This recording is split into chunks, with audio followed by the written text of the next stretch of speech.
All right, joining me right now is Shashi Panja, West Bengal Minister. She's with us live. Ms. Panja, thank you. Appreciate it for taking the time out for us. Ms. Panja, my first question comes from something that the TMC repeats very often, which is called the spirit of federalism. And at the back of it, I want to ask you a question. If it is the spirit of federalism, then the Chief Minister of West Bengal should have been besides the Prime Minister when he inaugurated the metro lines. But Mamata Banerjee refused to do that. Why, ma'am? Now, what I would say is that the continued denial of the credit of Honorable Chief Minister when she was the former Railway Minister, during which time these projects had been conceptualized. So this is history repeats itself. In Metro, whenever there are inaugurations here, we have been actually neglected and not even, credited with her what she had laid out then. So this was way back in 2011-12. These budgets, these funds were then allocated when the railway budget was also there.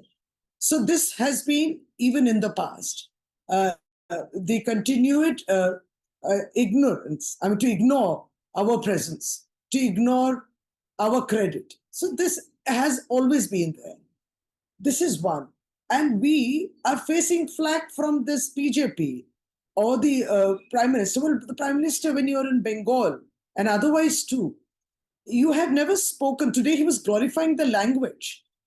And his very own party men have said that there is no language called Bengali, it is Bangladesh. Look at the mahal in which the BJP has created. If no chance is gone unnoticed or not unutilized by the BJP, in which you humiliate a Bengali-speaking citizen who's a citizen of this country. This Bengali-speaking migrant labor who's working maybe in the BJP-ruled states, who's already been deported to Bangladesh. So this continuous humiliation of Bengal, they have not left any, a friendly atmosphere anymore. And you're we have saying seen also in the past. There were times... So the absence wasn't protest. Is that what you're saying, Ms. Panja? No. Our pride is hurt. In the past, they have never recognized her contribution as a railway minister, even in the past. There were times when she was uninvited. Today you're saying she was invited, why did she go? Look at the humiliation which has been meted out in this government. Look at the political deprivation of funds which are due to Bengal. He's saying we are gifting you metro. We don't want gifts. This is something which is due to Bengal. This project was laid many more years ago, even before BJP came to power. Not only that, 1.393 lakh crore is due to Bengal. These are funds which are absolutely just. You continue to deprive because actually, BJP still has not come to terms. So basically, Ms. Panja, what you're saying is in 21 and 24.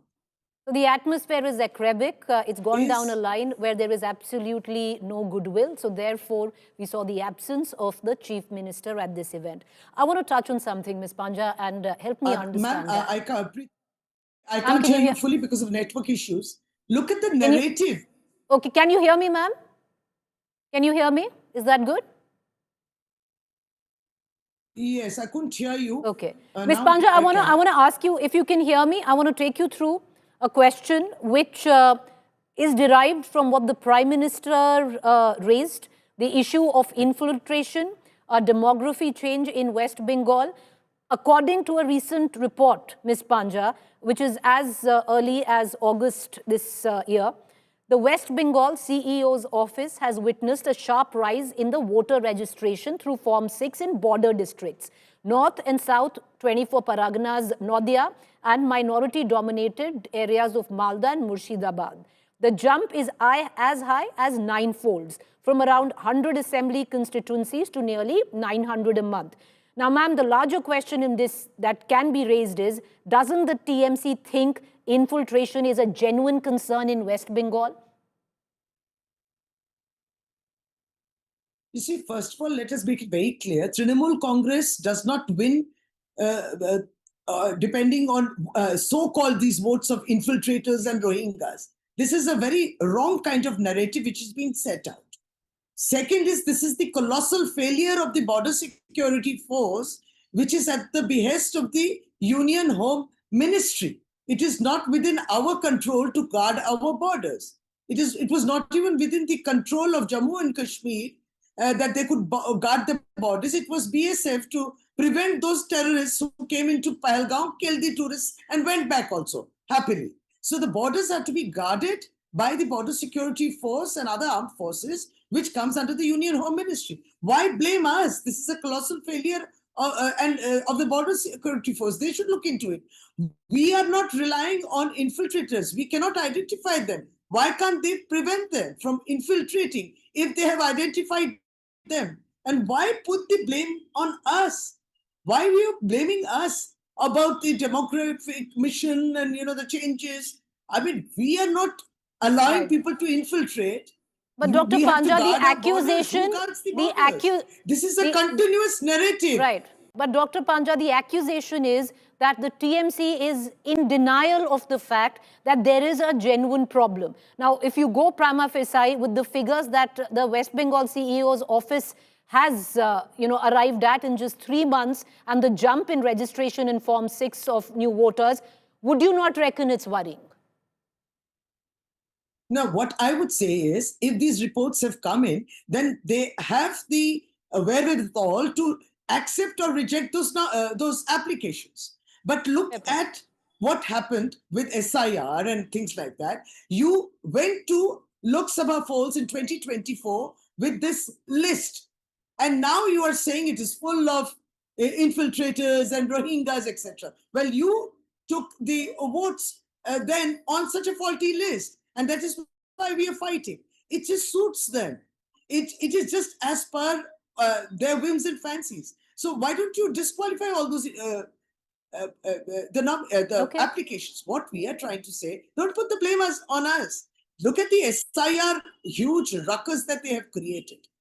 They are actually omitting genuine voters. So this is a severe backlash. Now they have to set the narrative. This is a severe backlash that they are facing, BJP. So you have to divert the attention of the people of India with various other issues, like the bill against corruption. Fair point. But Dr. Panja, today when the Prime Minister came to West Bengal, he made it a point to speak in Bangla. All of this comes in the backdrop of the TMC targeting the Prime Minister and the BJP and the government for targeting Bengali speakers. Do you think this is of any significance? Now, this is significant because I think they are now trying to self-correct, because they have made mistakes. They have humiliated the language, the culture, and just in one moment they have made us foreigners to our own country. You speak in Bengali, there's nothing called Bengal, it's Bangladesh. Now today he was trying to attempt and say and glorify the language and the richness of the language, etc. Self-contradictory statements. So it is them to resolve what they wish, what their stand is going to be. Just because they are just like migratory birds, Now it's vote season. Well, 6 months down the line, the vote is coming. So 4 times he appealed in his speech, please, ek baar to chance de dijiye. On what? You humiliate Bengal, you deprive Bengal, and then you are in a mode of self-correction. What do we say? Each speech is different from what you said before. And even the Bengal BJP and their leaders continue to contradict themselves. Dr. Panja, I'm going to ask you one final question before I let you go, and that stems from the fact of TMC's vehement opposition to the constitutional amendment bill, which the Prime Minister also spoke of today in West Bengal, practically projecting TMC as a party that wants to protect tainted criminal netas. If you go, some of the names could be Madan Mitra, Firhad Hakim, Subrata Mukherjee, Partha Chatterjee, Jyotipriya Malik. So in that context, the BJP in West Bengal is taking the TMC on that you're a corrupt party and you're only looking to oppose this bill because you want to protect your netas who are clearly have criminal antecedents. Okay, going by his argument, the Honorable Prime Minister's argument, let's fall into that only. What happens to those people? You had targeted, say, 25 people. out of which 23 of those leaders get reprieve because they have switched over to BJP. What happens to the investigations? They've stopped. They have stopped. Once you get into the washing machine, it stops. And so in that argument, these people did not get into the washing machine. So continue. So what we are trying to say was this was actually not a bill, because it will never become an act, but this bill was not to eliminate corruption, but to eliminate the opposition.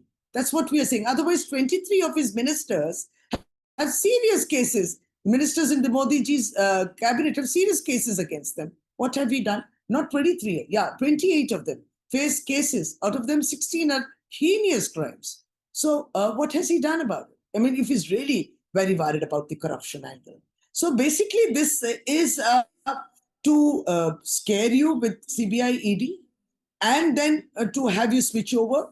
And you can topple if it's a government like Maharashtra, which they did in Maharashtra. So we've said it in the past, we will not switch over.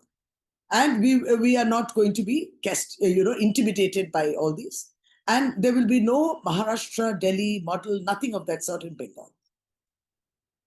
Dr. Panja, thank you for taking the time out and answering all our questions. We really appreciate the time. Thank you, ma'am.